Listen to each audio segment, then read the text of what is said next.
믿음이 없이는 하나님을 기쁘시게 하지 못하나니 하나님께 나아가는 자는 반드시 그가 계신 것과 또한 그가 자기를 찾는 자들에게 상 주시는 이심을 믿어야 할지니라. 아멘. 나의 힘이 되시며 반석과 요새가 되시는 하나님 아버지, 만세 전부터 저희를 하나님의 백성으로 택하여 주시고 예수님의 보혈로 의롭게 하사 구원하여 주신 그 크신 은혜와 사랑에 감사드립니다. 오늘도 주님의 은혜를 간절히 사모하며 이 자리에 모인 우리 모두에게 주님의 자비하심과 완전하심을 보여주셔서 모든 영광을 주님께만 올려드리는 거룩한 시간 되게 하여 주옵소서. 감사하며 이 모든 말씀 살아계신 예수님 이름으로 기도드립니다. 아멘.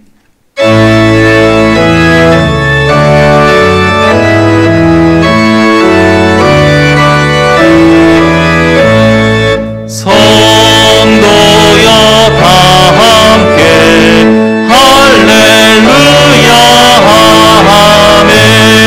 주 찬양하여라 할렐루야 아멘. 주 보좌 앞에서 택하신 은혜를 다 찬송하여라 할렐루야 아멘.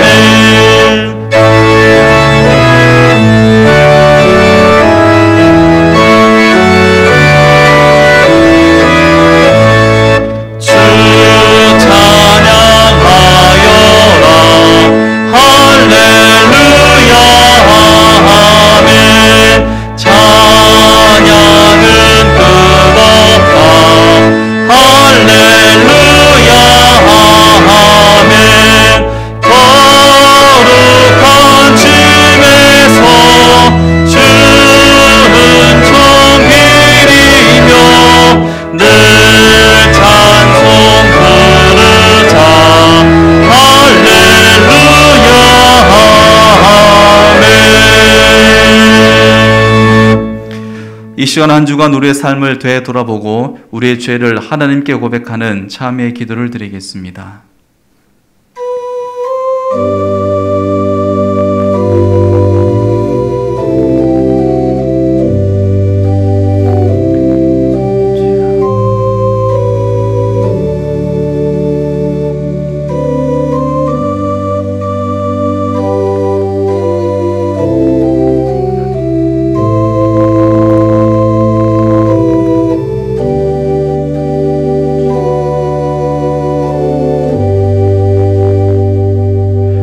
그러나 주여, 주는 긍휼히 여기시며 은혜를 베푸시며 노하기를 더디하시며 인자와 진실이 풍성하신 하나님이시오니 내게로 돌이키사 내게 은혜를 베푸소서.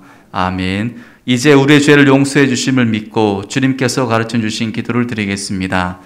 하늘에 계신 우리 아버지, 아버지의 이름을 거룩하게 하시며 아버지의 나라가 오게 하시며 아버지의 뜻이 하늘에서와 같이 땅에서도 이루어지게 하소서. 오늘 우리에게 일용할 양식을 주시고 우리가 우리에게 잘못한 사람을 용서하여 준 것 같이 우리 죄를 용서하여 주시고 우리를 시험에 빠지지 않게 하시고 악에서 구하소서. 나라와 권능과 영광이 영원히 아버지의 것입니다. 아멘. 성시교독은 교독문 19번 시편 32편입니다.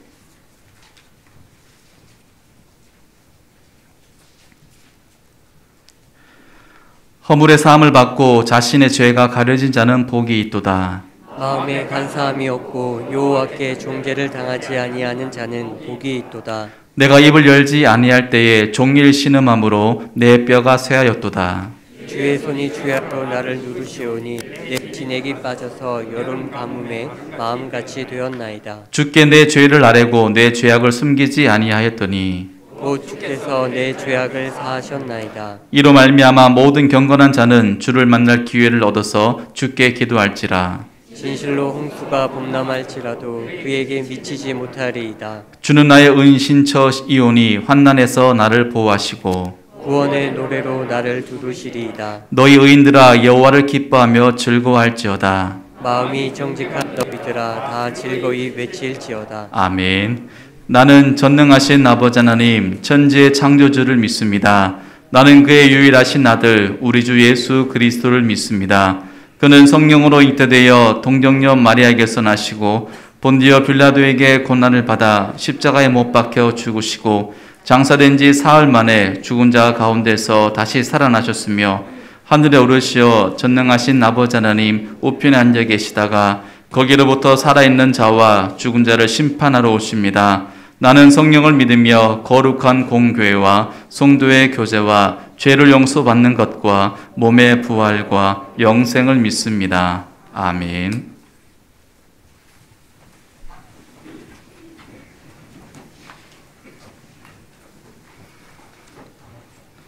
천지 만물을 창조하시고 섭리하시는 하나님 아버지께서 저희들을 택하여 자녀 삼으시고 거룩한 하나님의 백성으로 불러주시고 구별하여서 거룩한 주일에 예배하게 하여 주시니 감사와 경배와 찬양을 드립니다.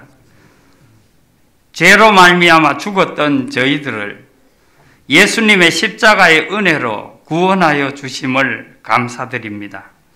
신령과 진정으로 하나님 아버지께 예배할 수 있도록 성령님께서 인도하여 주시옵소서. 살아가는 동안 주님이 계신 성전을 사모하여 기쁨으로 나아오게 하여 주시고 세상의 모든 것을 내려놓고 온전히 영과 진리로 예배 드릴 수 있게 하여 주시옵소서. 저희들의 죄와 허물을 주님의 보혈의 피로 깨끗하게 씻어 주시옵소서. 성결하게 하여 주시옵소서. 순례자의 길, 나그네의 길, 잠깐 보이다가 없어지는 안개와 같은 삶을 살아가면서 욕심과 교만과 세상의 우상들로 하나님을 멀리하며 하나님 없이 사는 삶이 되지 않도록 인도하여 주시옵소서. 하나님의 신실한 종으로 청지기의 삶을 살면서 하나님께서 주신 섬김의 사역들을 감사함으로 최선을 다하게 하여 주시고 하나님의 말씀과 뜻이면 언제 어디서나 아멘으로 화답하는 저희들 되게 하여 주시옵소서. 나라를 위하여 기도합니다. 국제 정세와 남북 주변 나라들로 인하여 참으로 어려운 때에 하나님의 뜻을 깨달아서 알게 하여 주시고 하나님을 두려워하며 하나님께로 돌아와 회개하며 그리스도 예수 안에서 선한 일로 하나님께 영광 돌리는 거룩한 백성 되게 하여 주시옵소서.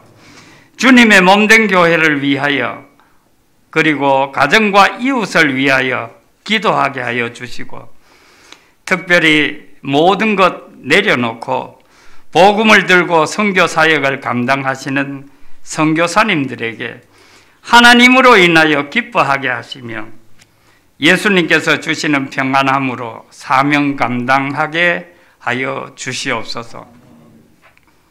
유아 유치 1, 2부, 유소년부, 중고등부 청년부, 여름 성경학교와 수련회 위에 성령님께서 함께하여 주심을 감사드립니다. 수고하신 모든 분들의 땀과 수고와 사랑을 하나님께서 기억하여 주시고 하나님께서 영광받아 주시옵소서. 김강식 담임 목사님 미국 출타 중에 있습니다. 늘 하나님께서 동행하여 주시고 영육간에 강건하게 하여 주시옵소서. 오늘도 서약을 지킨 사랑이라는 제목으로 백환승 목사님께서 말씀을 주십니다. 성삼위 하나님께서 임재하여 주셔서 말씀을 선포하실 때에 말씀의 능력 있게 하여 주시고 말씀을 전하는 목사님과 저희 모두가 은혜의 시간, 말씀 충만한 시간, 성령 충만하게 하여 주시옵소서. 하나님 아버지, 영과 육체의 아픔으로 인하여서 고통을 받는 교우들이 많이 있습니다. 아버지께서 안수하여 주셔서 깨끗하게 고쳐 주시옵소서. 그 어려운 과정 속에서 믿음 잃지 않게 하여 주시옵소서. 거룩한 주일에 예배가 예배를 되게 하기 위하여 섬김과 사랑과 봉사로 수고하시는 분들과 시온 찬양대의 찬양을 하나님께서 기뻐 받아 주시옵소서. 예수 그리스도의 이름으로 간절히 기도드립니다. 아멘.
좋으신 주님, 오늘도 우리를 산돌의 성전으로 인도해 주심에 감사합니다.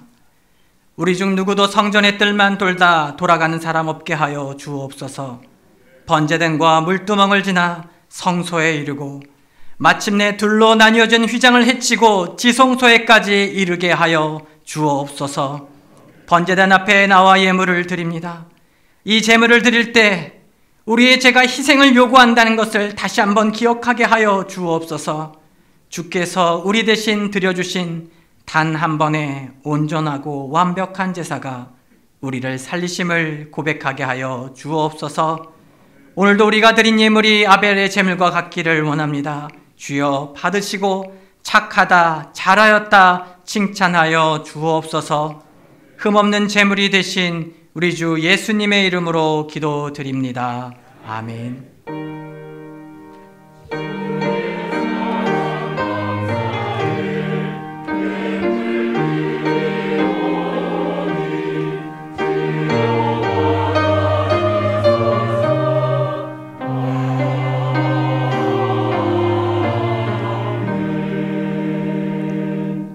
교회 소식입니다. 교육부서 여름 행사가 주님의 은혜 가운데 잘 마쳤습니다.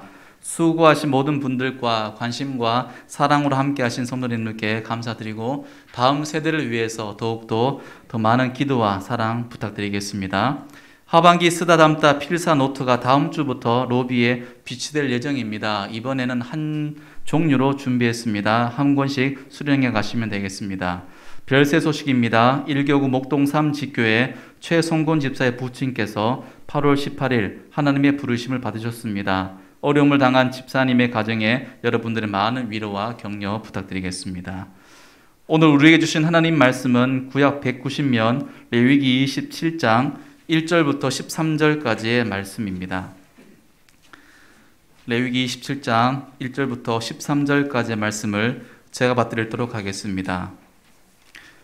여호와께서 모세에게 말씀하여 이르시되 이스라엘 자손에게 말하여 이르라. 만일 어떤 사람이 사람의 값을 여호와께 드리기로 분명히 서원하였으면 너는 그 값을 정할지니 내가 정한 값은 20살로부터 60살까지는 남자면 성소의 세겔로 은 50세겔을 하고 여자면 그 값을 30세겔로 하며 5살로부터 20살까지는 남자면 그 값을 20세겔로 하고 여자면 10세겔로 하며 1개월로부터 5살까지는 남자면 그 값을 은 5세겔로 하고 여자면 그 값을 은 3세겔로 하며 60살 이상은 남자면 그 값을 15세겔로 하고 여자는 10세겔로 하라.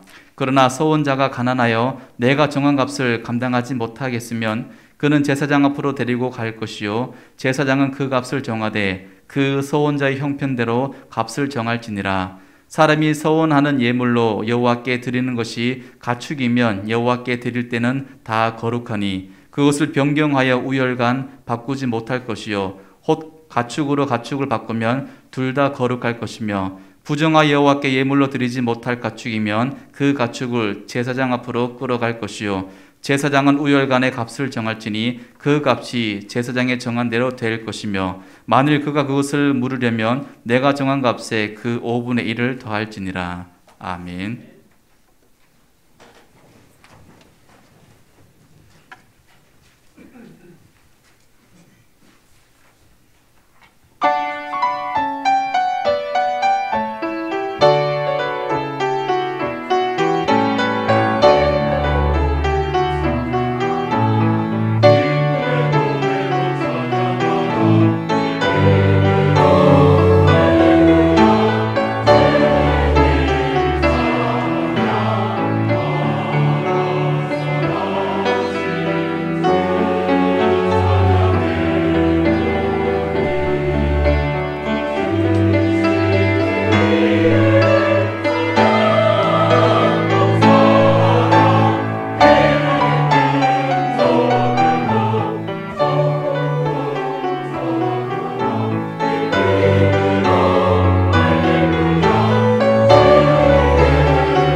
우리 모든 기쁨을 하나님께 돌려드리며 박수로 하나님께 영광의 박수로 드리도록 하겠습니다.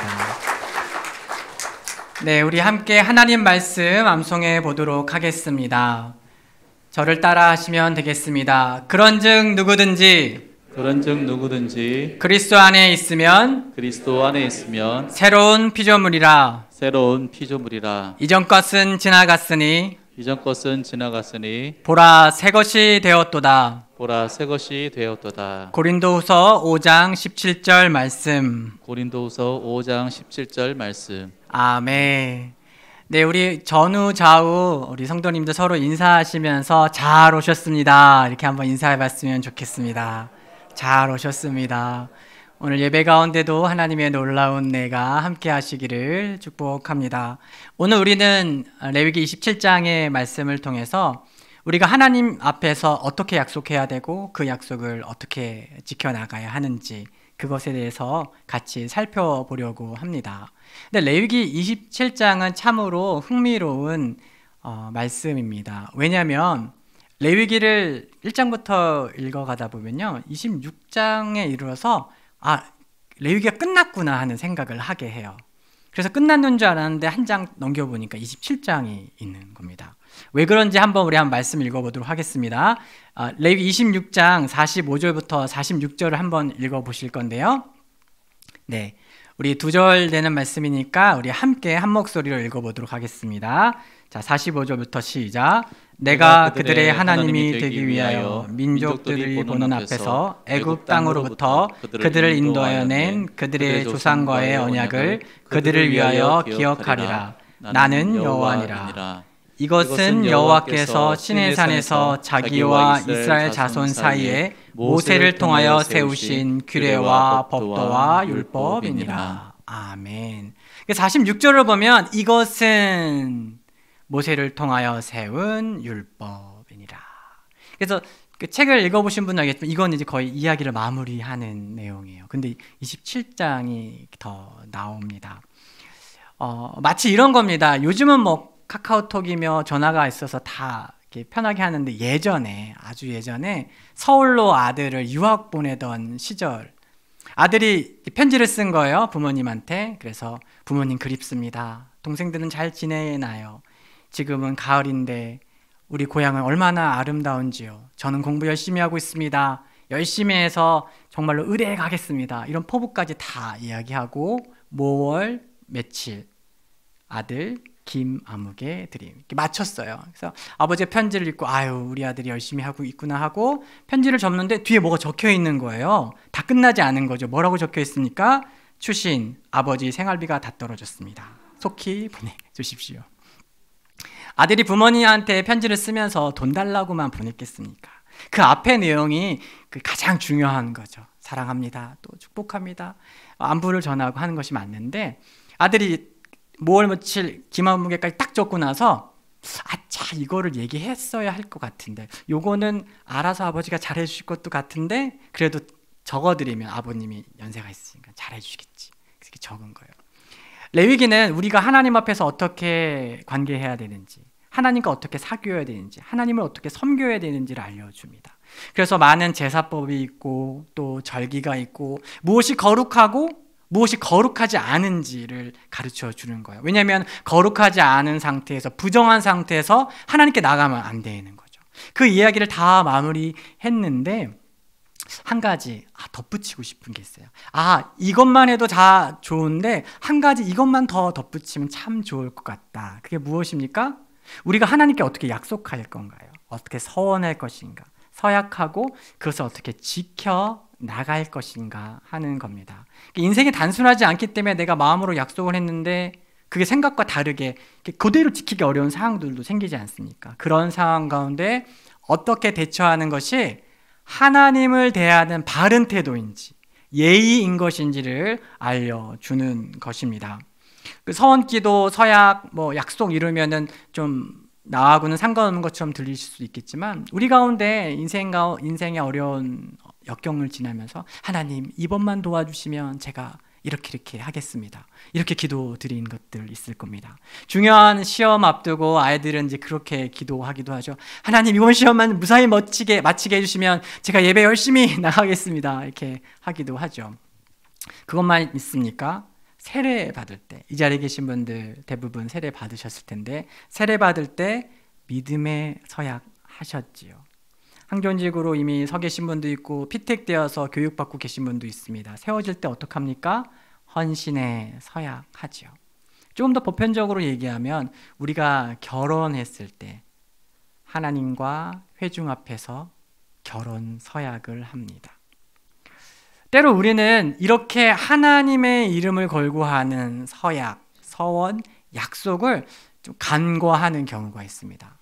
간과한다는 건 뭐냐면 가볍게 여긴다는 거예요. 그거 꼭 지키라고 하는 말 아니야 라고 여기는 것이죠.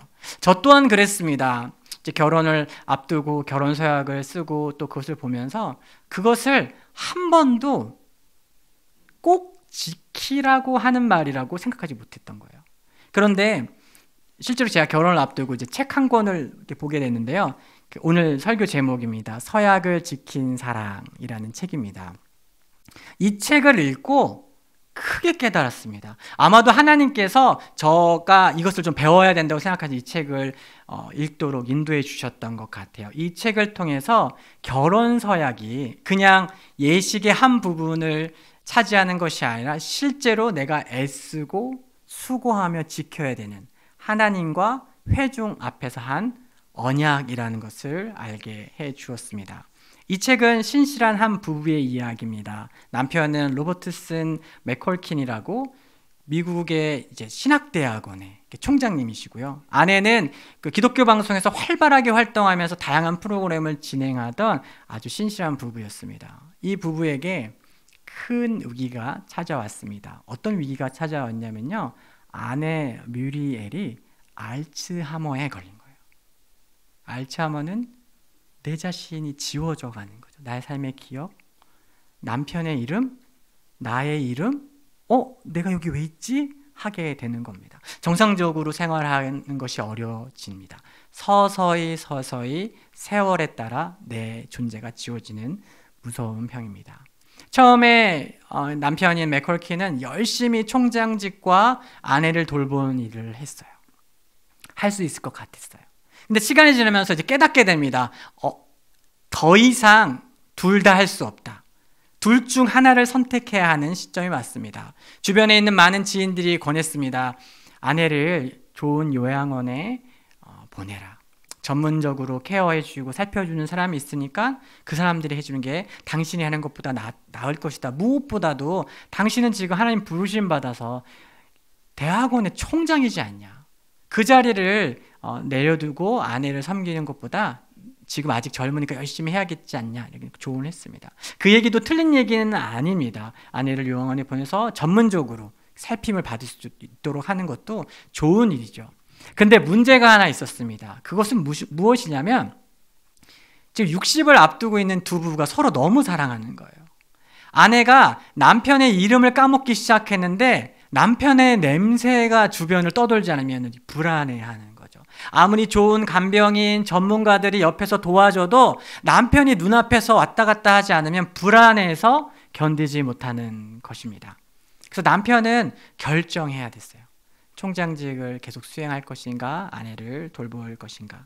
그리고 남편은 맥컬킨이 이렇게 결론을 내리게 됩니다. 내가 지금 섬기고 있는 콜롬비아 바이블 컬리지 이 학교의 총장으로 이 자리를 훌륭하게 수행할 수 있는 사람들은 충분하게 많이 있다.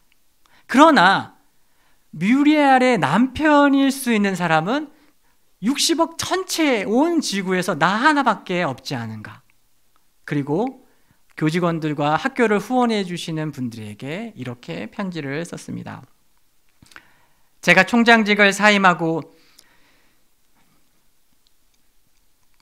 아내를 전적으로 돌보겠다고 하는 이 결정은 어떤 면에서 42년 전에 이미 내렸던 결정입니다.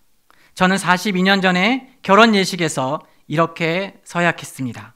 아플 때나 건강할 때나 죽음이 우리를 갈라놓을 때까지 당신을 사랑으로 돌보겠습니다. 라고 말이죠. 그렇습니다.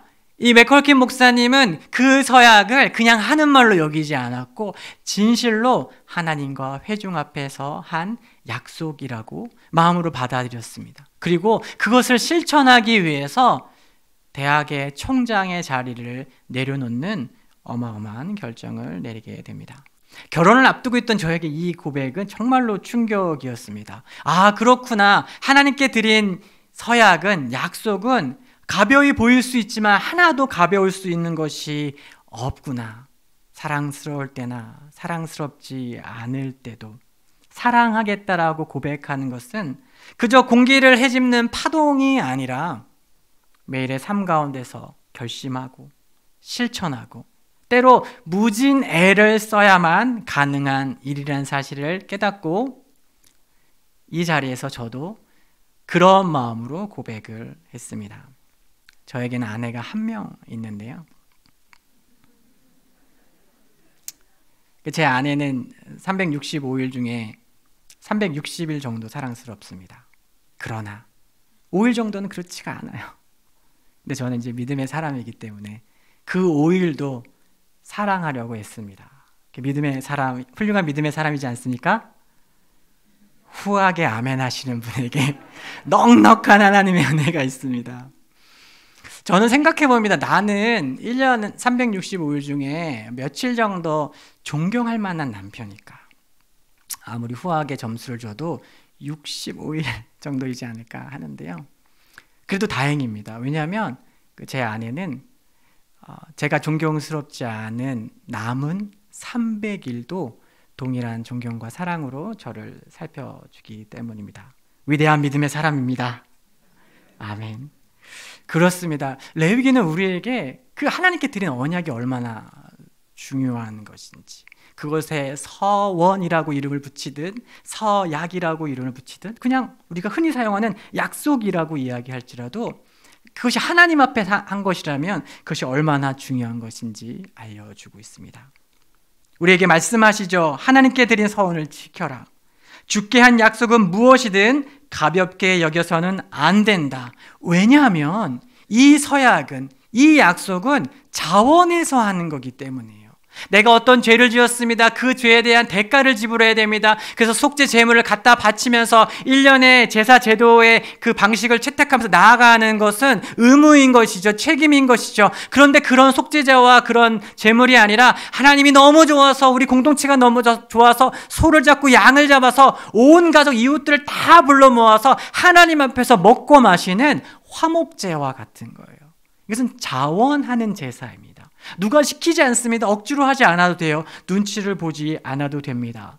그래서 자원에서 드린 약속이기 때문에, 기꺼운 마음으로 한 것이기 때문에 결코 허언해서는 안 됩니다. 마치 바쁜 아버지가 아들의 마음을 그 순간 만족시키기 위해서, 아무개야 이것만 지나고 나면 내가 저기 놀이동산도 데려가고 물놀이도 같이 하고, 그래 미국도 같이 가자, 막 약속을 하는 거예요. 그런데 생각하지 않은 거예요. 뭘 생각하지 않아요? 이 약속을 지킬 수 있는지 없는지.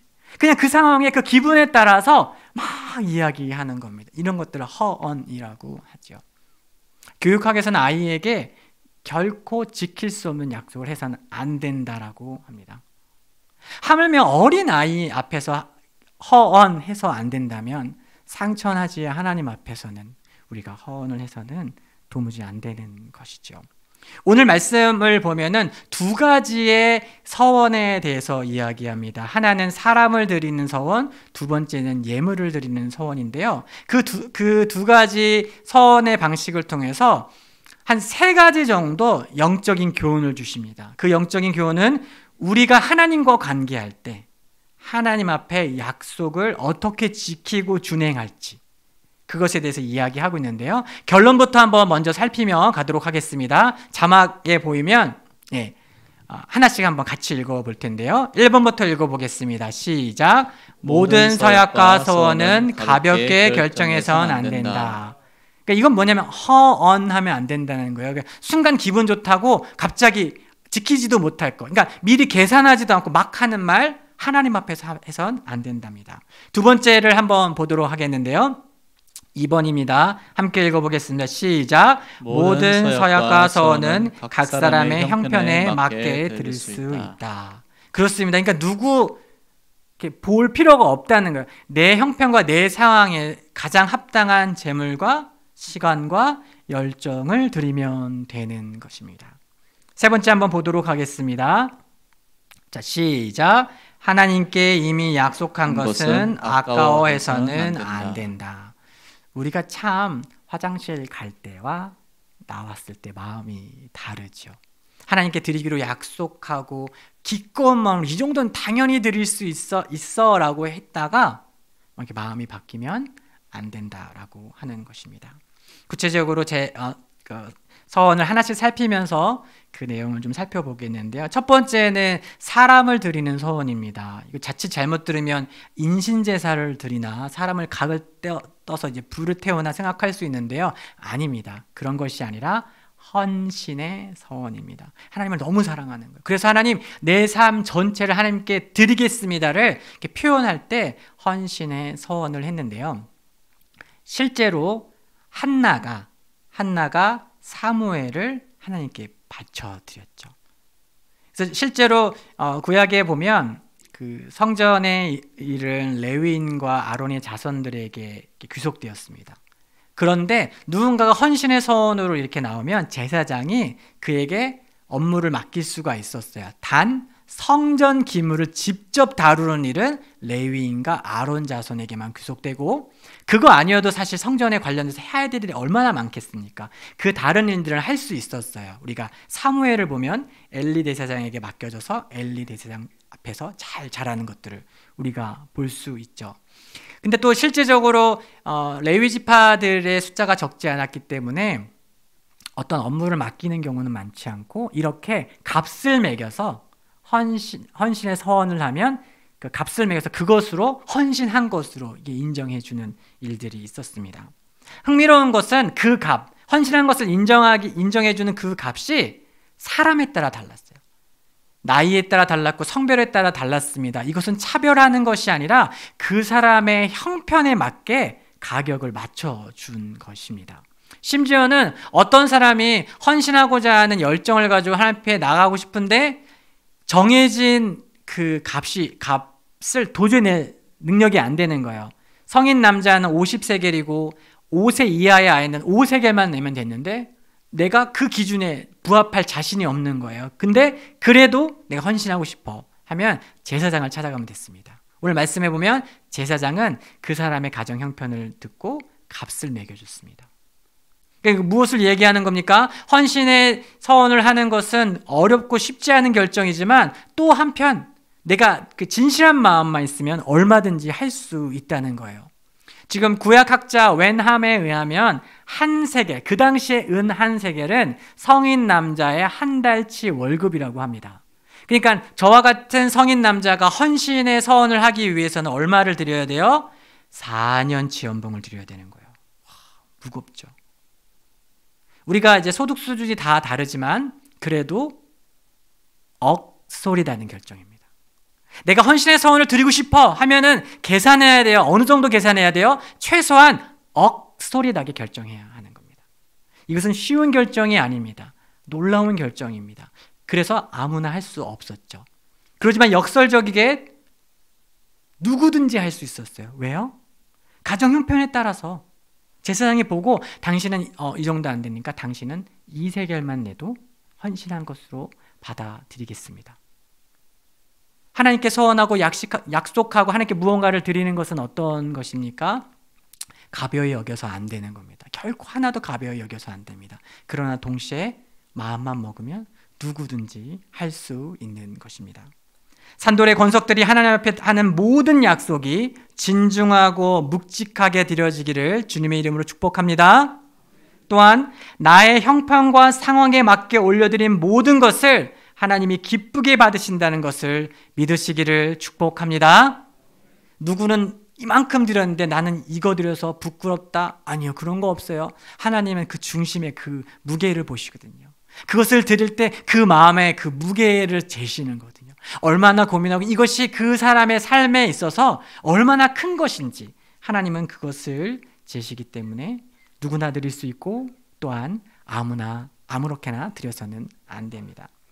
두 번째로 9절부터 13절에는 예물을 드리는 서원에 대해서 이야기합니다. 예물을 드리는 서원에서 무엇을 가르쳐 주고 있습니까? 결론은 명확합니다. 하나님께 드리기로 약속한 것 아까워하지 말아라. 예를 들어 봅시다. 제가 목장을 운영합니다. 염소 목장과 양 목장을 운영하는데요. 하나님이 복을 너무 많이 주셨어요.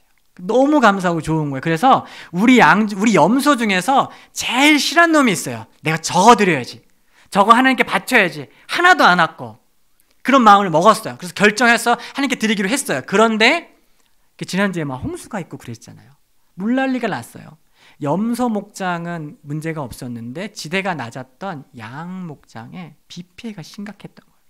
그런데 양 2마리가 오늘 내일 하는 거예요. 다 죽어가.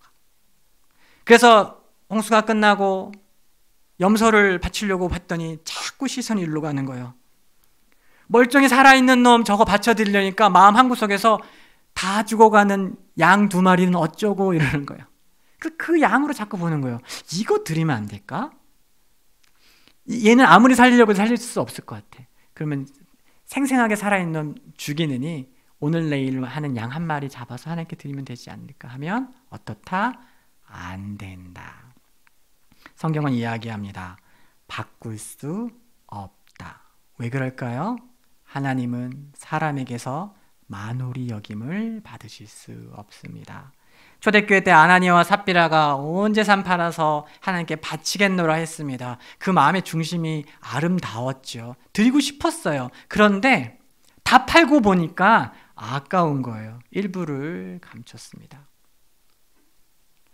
누가 시킨 거 아닙니다. 억지로 한 거 아닙니다. 자원한 거예요. 나도 다 드리겠습니다. 바나바가 다 드려서 교회 가운데 명성이 있는 걸 보고 자기도 욕심이 났습니다. 그래서 그 거룩한 욕심으로 열정으로 시작했다가 돈을 보고 나니까 거룩하지 않은 열정도 함께 일어납니다. 조금 숨겼습니다. 그 재물 하나님께서 기쁘게 받으셨습니까? 아니죠. 아나니아와 삽비라가 죽었습니다. 왜냐하면 하나님은 인생에게 만홀히 여김을 받으실 수 없습니다. 서원과 서약은 하나님께 드린 약속은 기쁨으로 자원해서 하는 것입니다. 그렇기 때문에 약속을 어기면 안 됩니다. 내가 이거 드리기로 했다가 그것과 전혀 상관없이 훨씬 가치가 떨어지는 것을 드리면 안 됩니다. 13절을 읽어보면 이게 얼마나 정확하게 계산하려고 애썼는지를 살펴볼 수 있는데요. 13절에 보면 이렇게 얘기하는 거예요. 내가 어떤 재물을 드리기로 했는데 어떤 이유 때문에 이 재물을 드릴 수 없게 된 거예요. 예를 들면 부정해지는 거예요. 부정을 탄 거예요. 그러니까 부정한 것을 하나님께 드릴 수가 없거든요. 그러면 어떻게 해야 됩니까? 제사장께 보이는 거예요. 그럼 제사장이 가격을 매기는 거예요. 이거 100만 원. 그러면은 원래 그 재물을 드리기로 했던 사람은 그 재물을 거두어 드리고 그걸 무른다고 하죠. 무르고 어떻게 해야 됩니까? 제사장이 선포한 100만 원에 5분의 1, 20만 원을 더해서 내야 했어요. 왜 그럴까요? 5분의 1을 왜 더할까요? 이거를 율법의 울타리를 친다고 합니다. 제사장이 물건의 값을 매겼는데 제사장의 시세가 정확하지 않을 수 있잖아요. 제사장이 양 가격이 어떤지 잘 몰라. 그래서 이게 원래 한 100만 원 정도 되는데 95만 원이라고 한 거예요. 그런데 드리는 사람 입장에서는 하나님께 100만 원어치의 가치를 드리기로 했는데 제사장이 판단을 좀 잘못해서 95의 가치로 판단해버리면 어떻게 됩니까? 부지 중에 자신이 알지 못하는 중에 어떻게 돼요? 5만큼을 덜 드리는 거예요. 근데 그것은 무례한 것이 됩니다. 하나님께 바칠 수 없는 게 돼요. 그래서 어떻게 합니까? 20%를 더해버리는 거예요. 사람이 계산을 실수해도 시세를 잘 몰라도 20% 정도 실수할 수는 없거든요. 그러니까 하나님께 내가 100을 드리기로 약속했는데 110, 115 드리는 건 괜찮은데 97 드리는 건 안 되는 거예요. 왜냐하면 그것은 하나님 앞에 무례한 것이니까. 그래서 율법을 지키기로 했는데 혹시나 실수로 율법을 지키지 못할까 봐 그 기준을 더 높이는 것을 율법의 울타리를 친다라고 하는데 지금 이 오늘 본문 말씀이 정형적인 율법의 울타리를 치는 겁니다. 부지 중에 내 의도와 상관없이 하나님께 내가 한 약속을 100% 다 드리지 못할 것을 염려했기 때문에 이렇게 된 것이죠. 이것을 보면 성경이 얼마나 우리가 하나님 앞에 약속하고 서원하고 나가는 것이 중요한 것인지 그리고 그것을 정말 하나님께 드릴 만한 것으로 바치는 것이 의미가 있는지를 잘 알려줍니다. 이런 말씀을 보면서 이렇게 엄격하게 이렇게 세밀하게 섬세하게 그 말씀을 지키는 모습을 통해서 저는 한 사람을 떠올리게 됩니다. 자신의 몸을 하나님께 온전히 다 흠없이 바쳐드린 그분이죠. 자기 백성에게 오셨지만 백성들이 영접하지 않으셨던 그분 예수 그리스도를 생각하게 됩니다. 그분은 하나님 앞에 자신을 다 드리기로 약속하셨어요. 십자가에서 백성들의 죄, 저와 여러분의 죄를 위해서 다 드리기로 하고 오셨어요. 그런데 어땠습니까? 자기 백성이 그분을 영접하지 않았어요. 침뱉었습니다. 모욕했습니다. 예수님은 하나님과 본질이고 동일하시기 때문에 얼마든지 그 약속을 지키지 않을 권리가 있으셨어요. 동일한 영광과 권능과 힘을 가지신 분이기 때문에 얼마든지 계약 취소하실 수 있었습니다. 어쩌면 그 중에 일부분을 이건 내가 할 수 없다 하실 수 있었죠. 그렇지만 예수님은 어떠셨습니까? 마지막 하나까지. 그 로마인들은 관례적으로 십자가에 매달린 그 죄인을 긍휼히 여기는 마음으로 해면에 그 포도주를 적셔서 먹여줬습니다. 그게 이제 마취제 역할을 하는 건데요. 성경에 보면 예수님이 그것을 받지 않으시는 장면이 나옵니다. 왜냐하면 백을 드리기로 했기 때문에 그 백을 다 드리기 위한 거예요. 하나도 남기지 않고 다 드리기 위함이었습니다. 우리 주님도 할만해서 그 길 걸으셨던 거 아니십니다. 기도하실 때 얼마나 간절히 기도하셨냐면 모세혈관이 터져서 땀에 피가 섞여 나왔습니다. 하나님께 간절히 기도했습니다. 그 십자가 앞에서 그 고통 가운데서 하나님을 찾으면서 하나님 왜 나를 버리십니까? 라고 할 만큼 고통스러운 길을 걸으셨습니다. 그러나 한 걸음도 뒤로 물러나지 않으셨습니다. 그리고 그분은 우리에게 우리가 어떻게 그분과 맺은 언약, 약속, 우리가 세례받을 때, 헌신했을 때, 깊은 기도의 자리 가운데 하나님 앞에서 주님 이번만 나를 도와주시면, 이번만 나를 이끌어주시면 제가 이렇게 하겠습니다 했던 그 고백을 지켜나가는 본이 되어 주십니다. 사랑하는 여러분, 자원에서 기쁨으로 했던 그 서원, 약속, 서약, 이 땅을 살아가시면서 지키는 것이 쉬우셨나요? 아니요, 그렇지 않죠. 어렵습니다. 힘들어요. 왜냐하면 우리가 죄된 세상을 힘겹게 살아가고 있기 때문입니다. 그렇다면 우리는 어떻게 해야 됩니까? 잊어버려야 합니까? 없었던 일 쳐야 됩니까? 하나님 앞에서 나중에 보좌 앞에 하나님 앞에 나왔을 때 하나님 그거 다 내가 모른 척 했습니다. 이렇게 이야기해야 됩니까? 아닙니다. 그렇지 않습니다. 오늘 이 아침에 우리 안에 그 약속이 새로워지는 은혜가 있기를 소원합니다. 나는 그 약속을 다 지킬 힘과 능력이 없지만 그것마저도 주님께 은혜로 구하는, 주님 제가 하나님께 이렇게 서약했습니다. 세례받을 때, 결혼했을 때 내가 은밀하게 기도하던 가운데 하나님 이렇게 잘 약속했었는데 제가 잊고 지냈던 것 같습니다. 잊고 지낸 게 있어요. 그런데 하나님 제가 그것을 없는 것으로 여기지 않고 그냥 다 지키려고 하는 말 아니었다라고 스스로 기만하는 것이 아니라 다시 마음에 떠올려 그것을 실천하기 위해서 애쓰고 수고하겠습니다. 그러나 주님, 제 힘과 제 능력으로 할 수 없습니다. 그래, 우리가 그렇게 잘 안 돼요. 어렵습니다. 그렇기 때문에 예수 닮기를 원합니다. 예수님을 알아가기 원합니다. 은혜를 받기 원합니다. 주님 나를 채워주셔서 주의 은혜와 능력으로 나를 가득가득 채워주셔서 이 땅을 살아가면서 주께 드린 약속 모두 다 지켜낼 수 있도록. 그래서 마지막 날 보좌 앞에 이르렀을 때, 하나님 앞에 섰을 때, 사랑하는 주님, 제가 이 땅을 살아가면서 주의 은혜대로 살았고 또한 내가 하나님께 드린 약속 그리스도 예수님과 함께 주님 주신 은혜로 하나하나 지키며 살아왔습니다. 우리가 그렇게 말할 수 있다면 설령 우리가 약속한 거 다 지키지 못할지라도 주님께서 착하다, 잘했다 칭찬해 주시라고 믿습니다.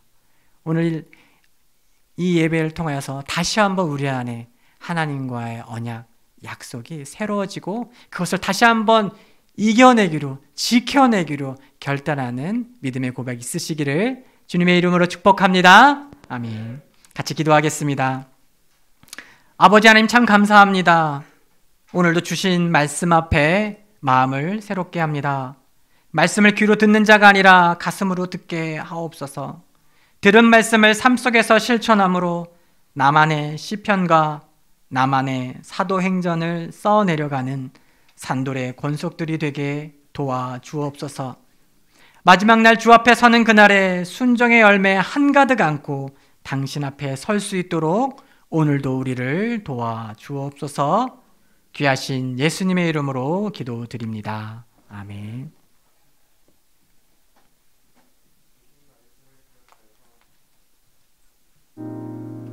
우리 주신 말씀을 기억하면서 오늘 우리가 하나님과의 약속을 가장 잘 지킬 수 있는 최고의 방법은 예수님 잘 믿는 것입니다.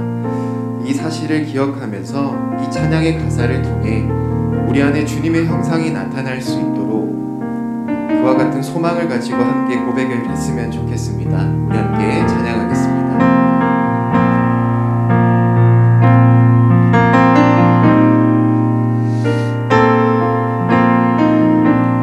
내 삶의 소망 내가 바라는 한 분 예수 닮기를 내가 원하네 한없는 사랑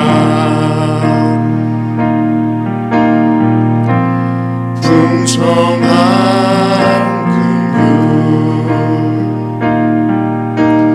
예수 닮기를 내가 원하네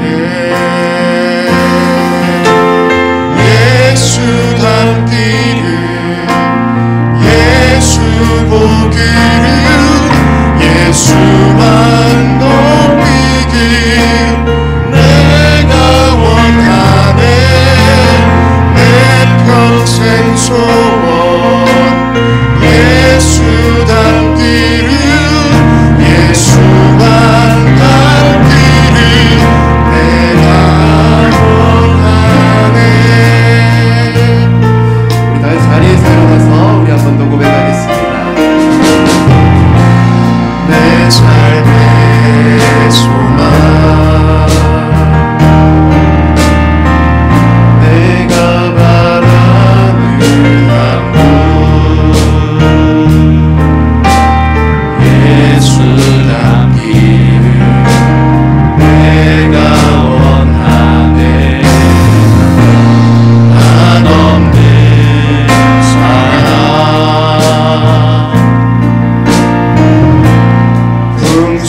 풍성한 긍휼 예수 닮기를 내가 원하네 예수 닮기를 예수 보기를 예수만 높이길 내가 원하네 내 평생 소원 예수 닮기를 예수만 닮기를 내가 원하네 예수 닮기를 예수 보기를 예수만 높이길 내가 원하네 내 평생 소원 예수 닮기를 예수만 닮기를 내가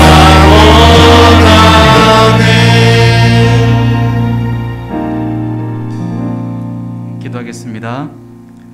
지금은 우리 주 예수 그리스도의 크신 은혜와 하늘 아버지의 한량없으신 사랑과 성령님의 교통 충만하신 은혜가 하나님과의 서약을 다시금 기억하며 믿음의 새로운 출발을 통해 하나님의 은혜가 모든 이웃들에게 흘러 넘치며 살아가겠노라 다짐하며 이 세상으로 나아가는 우리 모두에게 지금부터 영원까지 항상 함께 하시기를 축원하옵나이다. 아멘.